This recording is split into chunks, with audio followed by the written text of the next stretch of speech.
첫 번째 가보죠. 자, 군복 입고 노출입니다. 자, 지하철 열차 안에서 목격한 충격적인 상황 영상으로 만나보시죠. 자, 의자에 앉아 가는데 앞에 떡하니 서 있는 저 남성. 갑자기 바지 지퍼를 연체 앞서풀 휙! 자, 눈앞에 보였던 건 속옷도 아닌 바로. 아, 정말 이 군복을 모독하는 자 극형에 처해야 됩니다, 양 변호사님. 그러기나 말입니다. 저 사진 지난 19일 오후 2시 정도 서울 분당선 안에서 찍힌 사진인데요. 지금 제보자분은 그냥 지하철을 타고 그냥 편안하게 가고 있는데 다음 역에서 저 군복을 입은 남성이 탔다라는 겁니다. 그런데 앞에 서 있는데 바지 지퍼가 열려 있고 주요 부위가 노출돼 있었다라는 거예요. 처음에는 실수로 이거 안 잠궜나 보다, 올리지 않았나 보다라고 생각을 했는데 셔츠를 자꾸 끌어올리더라는 겁니다. 그러니까 뭔가 드러내 보이려고 했던 그런 상황이었다라고 하고요. 그래서 결국 고의적이라고 지금 느꼈다라는 거고, 제보자에 따르면 저 사람이 휴대전화로 사진을 찍는 것처럼 보였다라는데 이게 각도를 자꾸 보니까 예. 자기의 주요 부위와 그 제보자분이 같이 찍힐 수 있게끔 했던 것처럼 여겨졌다고 하는데 진짜 네. 진짜 양 변호사님 진짜 참. 법을 공부한 사람이 아이씨 이랬어요 방금. 자, 박 변호사님. 네. 진짜 이런 인간들만 신상을 공개해도 좋다는 특별법이 있으면, 그래서 공개가 되면 다시는 저짓 안 합니다. 그 병이 치유가 돼요. 치유가 완벽하게 됩니다. 여기 공개하면 되잖아요. 공개할 수 있다. 근데 저는 단언컨대 군인이 아니라고 생각이 들거든요. 그럼요. 군복을 어떻게 입은 그런 사람이 아닌가 생각이 들고, 제보자가 이 상태로 10분간 지속이 됐다고, 그걸 알았다고 해요. 지하철 민원센터에 얘기를 했다고 하니까 연락이 안 오길래 경찰에 신고했고, 지금 공연음란죄가 성립할 가능성이 매우 높아 보이는 그런 상황입니다. 근데 매일 이제 지하철을 타고 출근, 퇴근 이런 걸 하는데 상당히 두렵다고요. 앞으로는 군인만 봐도 무서울 거래요, 지하철에서. 그렇지만 우리 대한민국 국군, 저런 사람은 없습니다. 좋습니다. 걱정하지 마십시오. 예, 맞습니다. 자, 다음 이어갈게요. 어디서나 내 집처럼. 제목부터 뭔가 싸늘합니다. 제보 영상 만나보시죠. 자, 따끈한 라면 한 그릇 호로록. 자, 등짝에 잘 보세요. 코리아 에어포스 또. 자랑스러운 공군인가요? 자, 국물까지 말끔히 저렇게 호로록 짭짭. 휴대폰 보면서 외모 체크. 자, 휴지로 입술 닦더니 어디가? 야, 너 어디가? 안 치워? 자, 떠난 자리에는 잘 보세요. 홀로 남겨진, 다 먹은 김밥 껍데기와 빈 그릇. 저걸 저렇게 남겨놓고 갔습니다. 자, 공중 화장실 가면 우리의 시선을 붙드는 문구가 있죠. 아름다운 사람은 머문 자리도 아름답다. 고로 저 인간은 아름답지 않다. 네, 그제 오후 부산에서 있었던 일이고요. 제보자가 편의점에서 일하다가 목격한 상황입니다. 공군 로고가 새겨진 옷을 입은 남성이 편의점을 찾았는데요. 컵라면 1개와 삼각김밥 2개를 현금으로 결제하고 이 편의점 구석에서 약 10분 동안 맛있게 먹었다고 합니다. 그런데 먹고 남은 쓰레기를 치우지 않고 그대로 가버린 건데요. 이 제보자는 10대, 20대 손님들이 편의점에서 먹고 나서 안 치우고 가는 경우가 많아서 직원들이 어쩔 수 없이 치운다고 고충을 토로했습니다. 야, 저렇게 놓고 가면 마음이 안 불편한가? 자, 두 번째 제보 영상 만나보시죠. 자, 지하철 좌석에 앉아서 뭔가를 오물오물 젓가락으로 샐러드를 집어서 입안으로 쏙. 자, 냠냠쩝쩝 냠냠쩝쩝. 사람들이 앞을 지나가든 말든 입 한가득 크게 벌려서 난 내 밥을 먹고야 말겠어. 자, 100번 양보해서 지하철 안에서 먹는 것까진 그렇다 쳐요. 절대 용납할 수 없는 짓이 이어졌습니다, 교수님. 네, 그렇습니다. 4월 19일 김포공항으로 향하던 공항철도 안에서 일어난 일인데요. 한 40대 초중반 정도로 보이던 저 여성이 샐러드를 한 10분 동안 계속 오물오물 막 먹었어요. 근데 이제 뭐 샐러드가 냄새가 많이 나는 건 아니니까 배고픈가 보다. 그러고 이제 확 있었는데 샐러드를 다 먹고 그 빈 플라스틱 통을 옆에다가 그냥 확 거의 버리고 갔다는 거예요.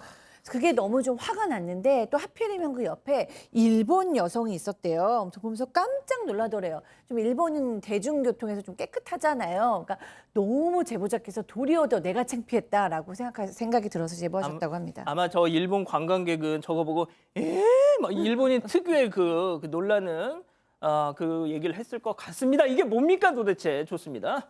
예, 다음 이어가죠. 한 그릇 비우고 배째입니다. 자, 제보 영상 만나보시죠. 자, 식당 한 켠에 홀로 앉아서 따끈한 해장국 한 그릇 냠냠. 자, 소주 한 잔 따라서 원샷 다 먹고 벌떡 일어나서 카운터로 슬금슬금. 자, 그런데 아이고 내 정신 좀 봐라. 버스에 지갑을 두고 내렸네. 아저씨 내일 와서 내가 드릴게요. 자, 세상 착한 직원은 결국 머리 클쩍클쩍 하더니 고민 끝에 저 양반을 방생하고 맙니다. 자, 일단 여기까지는 흔한 먹튀일 듯 싶은데 제발 좀 반전이 있다고 해줘요, 제발. 네, 반전 없었고요. 지난달 28일 저녁 7시 반쯤에 대전 서구의 한 해장국집에서 일어난 일입니다. 제보자가 운영하고 있는 식당인데요. 한 남성이 아무 말도 없이 들어와서는 해장국에 소주 한 병을 시켰습니다. 그런데 다 먹고 계산하기 전에 이 카운터에서 직원한테 지갑을 버스에 두고 내렸다, 내일 오겠다 이렇게 얘기를 했대요. 그래서 제보자는 그냥 알겠다고 하고 내보내줬습니다. 근데 제보자는 제발 내일 오시겠지 이런 마음으로 뭐 따로 신분증이나 전화번호를 받지 않고 그냥 보내드렸다고 하는데요. 하지만 이 남성 한 달이 가까워지는 지금까지도 결국 찾아오지 않았습니다. 피해 금액은 약 13,500원이라고 합니다. 자, 13,500원. 액수는 많지는 않지만 너무 괘씸하지 않습니까? 사람의 선의를 이용해서 말이죠. 그렇죠. 먹튀죠, 먹튀. 근데 실제로 제명은 좀 다를 수 있어요. 그냥 도망가면 뭐 다른 게 될 수 있는데 사기가 또 될 수도 있거든요. 거짓말을 했기 때문에 무전취식 같은 건데 어쨌든 간에 신고는 아직 안 했다고 해요. 신고는 하지 않았는데 지금 예전에도 20대 여성이 뭐 소주 먹고 그냥 담배 피러 간다고 하다가 도망간 사례가 있었다고 합니다. 사실은 우리 점주들 그런 경험하면 사실 장사 의욕이 떨어지거든요. 믿고 파는 건데 사실 이 사랑을 음식에 담아 파는 거 아니겠습니까? 이 사람들은 사랑이 안 간가요?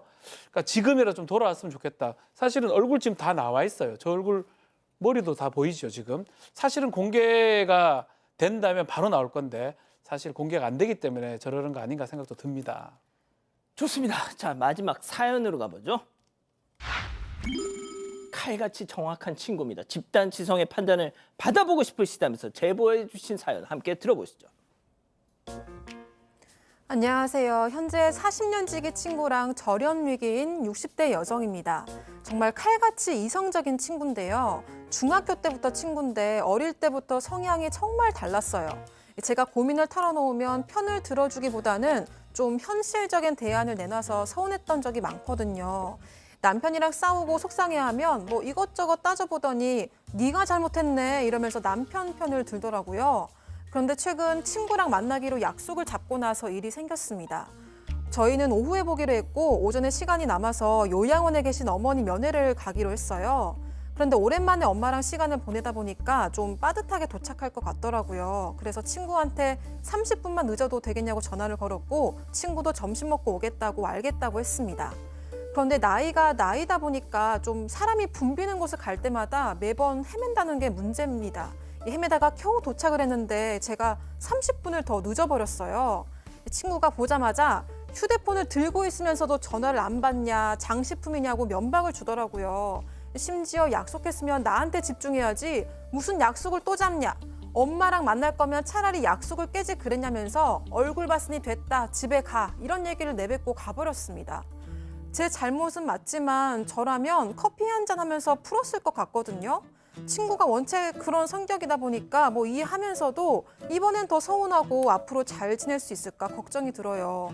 그래도 40년 친구인데 먼저 다가가서 푸는 게 좋을까요? 아니면 이제라도 그냥 안 보고 사는 게 맞을까요? 자, 기다리고 기다리셨던 부처 핸즈업 타임 7천여 분의 우리 가족 여러분들 채팅창에 OX로 함께 참여해 보시죠. 먼저 친구입니다. 어머머머 얘 좀 봐. 타의 얘는 어쩜 60이 넘어도 철부지 여중생 때 하는지 그대로니. 응? 야 30분이나 늦은 주제에 뭘 잘했다고 방송국에 사연을 보내기를. 야 손에 쥔 그 휴대폰 그거 전화기 아니고 벽돌이냐? 너 까똑도 할 줄 알잖아. 내가 너무 이성적이어서 문제가 아니라 네가 아직도 쌍팔년도 마인드에서 벗어나지 못한 게 문제야. 동그라미. 이럴 수가. 예. 자 다음 사연자예요. 상희야, 내가 요즘 애들 MBTI니 뭐니 그걸 좀 공부하는데 너랑은 진짜 안 맞더라. 어쩜 이렇게 결정타를 날리니? 너는 나한테 내가 엄니 보고 왔다고 했잖아. 길 헤매서 그랬다고 했잖아. 미안하다고 했잖아. 40년 친구한테 그게 할 소리야. 내가 우리 그이랑 싸워서 고민 상담할 때도 끝까지 내 편을 안 들어주더니 너 이제 지긋지긋해 엑스.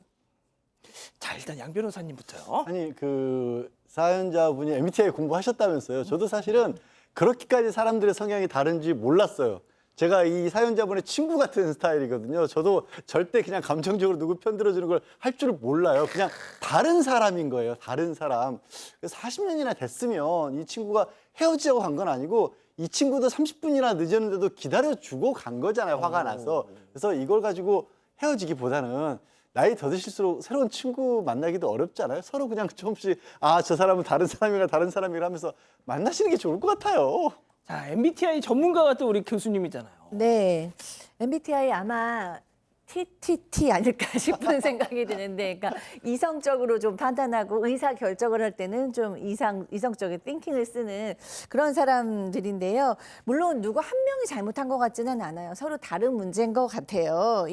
근데 오늘 이 제보해주신 분도 여지를 안 주신 건 아니거든요. 왜냐하면은 약속 직전에 30분을 미루니까 한번 기분 안 좋을 수 있고. 그다음에 전화를 그 시점에서 일단 누가 기다리고 있는데 안 받았다면 저쪽에서는 또 애가 탈 수 있다고 봐요. 그런데다 또 30분을 늦었기 때문에 사실은 기분 나쁠 수 있는 상황이라서 저쪽에서 또 가버리신 게 아니고 끝까지 기다려서 친구를 보고 얼굴 봤으니까 됐어라는 얘기를 했으니까 친구에 대한 애정은 있는 것 같아요. 그래서 정말 제보해 주신 분이 안 만나고 싶다. 나는 너무 이렇게 이성적인 칼 같은 친구는 안 만나고 싶다라고 결정하시면 어쩔 수 없지만 이해는 해주셔야 될 것 같다. 자, 박 변호사님. 모르지 않았지 않습니까? 40년 지기고 이런 친구인 줄 알았으면 아마 전화 안 받은 이유도 전화 받으면 난리 칠 것 같아서 안 받으신 거 아닌가 제 생각이 그렇거든요.